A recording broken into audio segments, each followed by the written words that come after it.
Hello, I'm David Hughes. Welcome to Your Perfect Body, the podcast of the Esoteric Teaching community. Today we'll continue our commentary on the second chapter of Bhagavad-gītā, and then we'll suggest some topics for discussion at the end. We left off last time at 220, so we'll continue with verse 221. O Partha, how can a person who knows that the soul is indestructible, unborn, eternal, and immutable kill anyone or cause anyone to kill? Remember, this is being spoken on a battlefield. And Krishna is addressing Arjuna. O Partha. Partha means the son of Pritha. Pritha was Arjuna's mother, sometimes known as Kunti.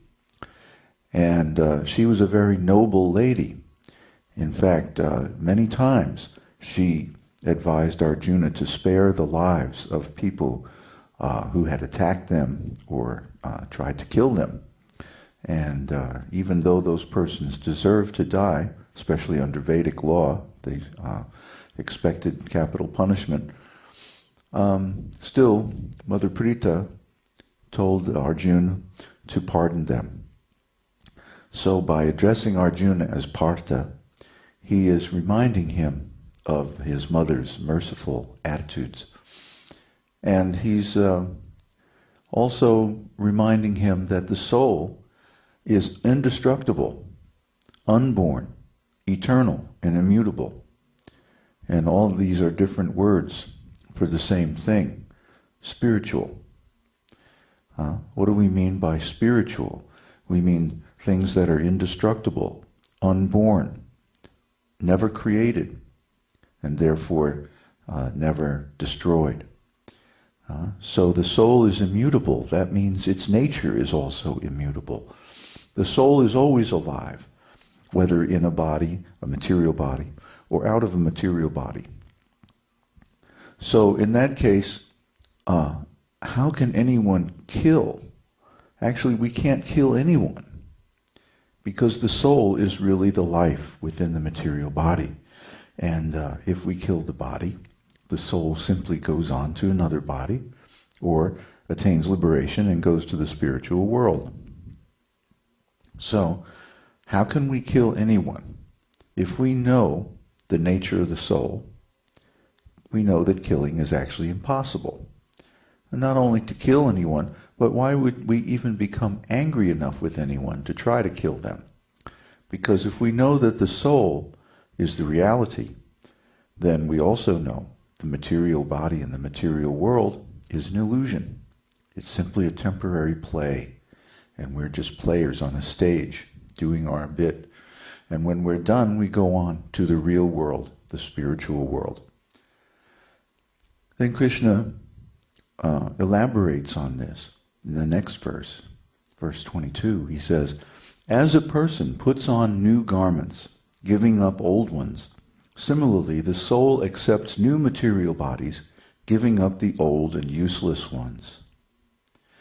So this applies not only from lifetime to lifetime, but even within one lifetime. As we discussed earlier, the body that we had when we were an infant or a young child, what happened to that body? Where did it go? It's gone. Every 7 years, the body changes completely. It rotates the atomic structure, the molecules of the cells, and the cells themselves reproduce and grow. And the body we have now is completely different material than the body we had 7 years ago. Therefore, it's said you are what you eat, because by eating we're taking in new material to build up a new body from the old one. Similarly, at the time of death, the soul leaves the present body, goes into an in-between life state for some time, and then it either comes back and takes a new body, or it goes on to the spiritual world. So the soul is eternal. and therefore it can never be cut into pieces by any weapon, Krishna says in the next verse.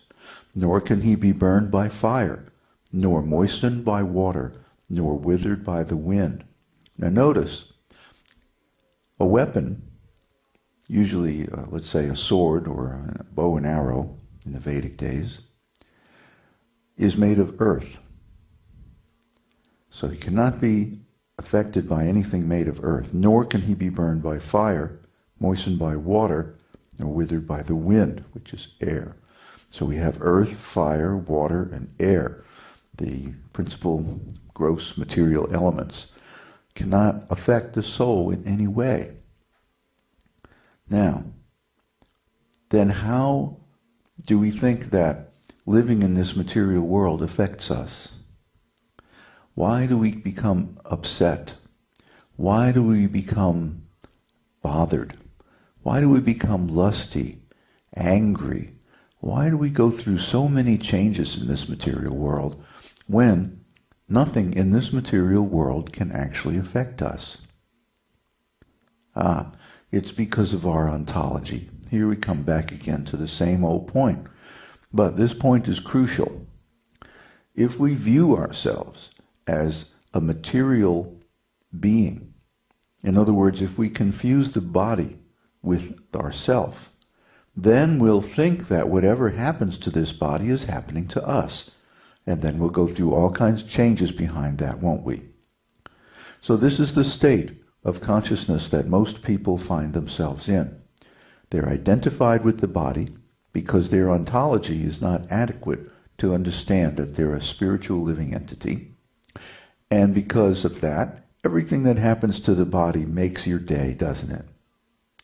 Well, there's a way out of that, and the way is simply to change your ontology, to change your stories about yourself, to change specifically the story about who you are, how you came into being, how you interact with this material world, and who you're going to be in the future. Okay, that story is the one that we have to work on, because you are unborn. You are eternal. You are spiritual, unmanifest, immeasurable, immutable, unkillable, unaffected by any of the material elements. So we have to become convinced about that story and put that story in our ontology in place of the old story that, oh, I'm this material body, and whatever happens to the body is going to happen to me, and then I'm going to feel all this stuff, and I'm going to be in distress or hankering for something in the future, and on, yada, yada, yada. We know that story, okay? And that's not good enough. That's why we're studying transcendental ontology, the esoteric teaching. So, we need to replace the old story with a new story. And as soon as we do that, guess what? We change our consciousness. We change our viewpoint. Look around you. What do you see? Now imagine going up in an airplane and looking down at the same place, the same location that you're at now. What would you see? Something completely different, wouldn't you? For example, I'm sitting here in a little cabin in the woods, and I'm looking around and I see 4 walls and a window, and outside there's a tree and the sun is coming up. It's very nice. But I can't see hardly anything beyond the 4 walls of this room. Very limited view. Maybe a little bit out the window, that's it. But if I was to go up in an airplane, look down at the same location, I would see not only my cabin, I would see several other cabins. I would see our community center and our school and our temple. I would see the whole farm. I would see our neighbors. I'd see all the woods around us, the lakes. I would see a whole bunch of things that I can't see right now, just by changing my viewpoint.